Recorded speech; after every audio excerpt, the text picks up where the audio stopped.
digital technology was starting to impact on how we did our business, on the exchange of knowledge.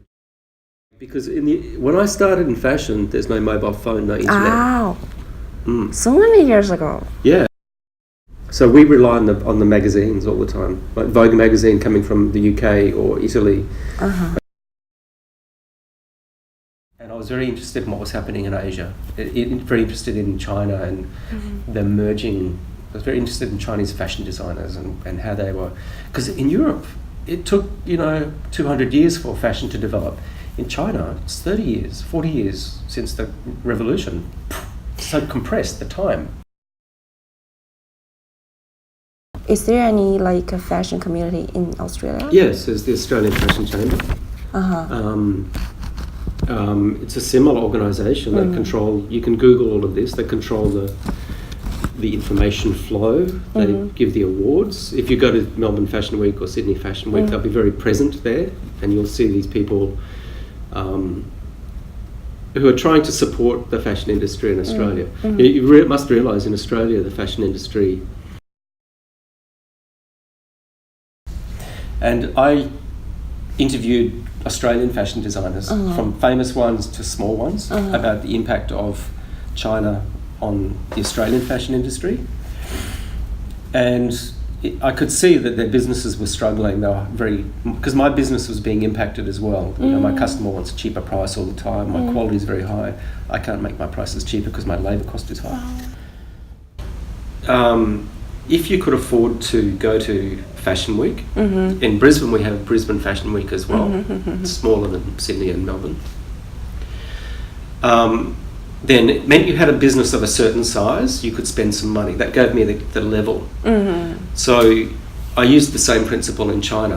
I went to my friend who runs Shanghai Fashion Week and I said, okay, give me your designer list of all your designers, and then I'll separate them into their categories, and then I'll just approach them through my friend in Shanghai. Because if you email, you'll never get a reply. If you phone call, you never get a reply. Totally. You have to walk in the door, and then you have to ask them.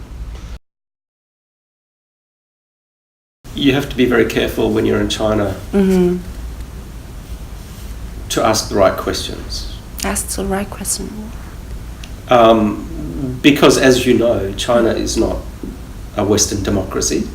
China is a communist country with the party at the top. But also, the government and state officials at the bottom tend to control a lot of the real estate. Yeah, of course.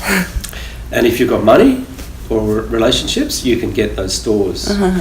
I did interview some designers who wouldn't let me record them. Okay, so I had to take notes. I did interview one designer who wouldn't let me interview her in her shop or her workroom, but we had to go to Starbucks because it's a public space. But my problem really was, firstly, how do I get my money out of China if I make money? I had no relationships, no guanxi. I had no deep contacts with anyone.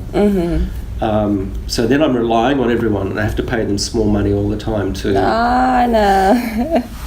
And then I decided it's too much risk for me. My business is not that big,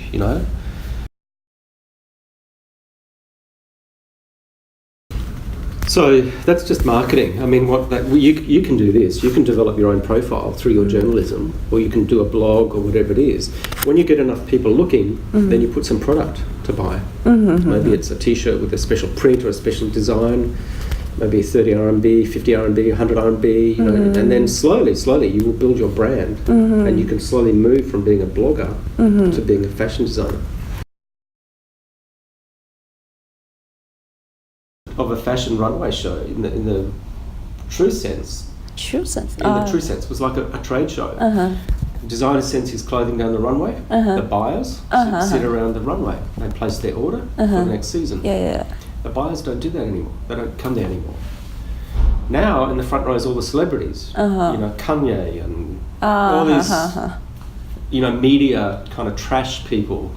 Just promote themselves all the time. So fashion has changed dramatically from what it used to be.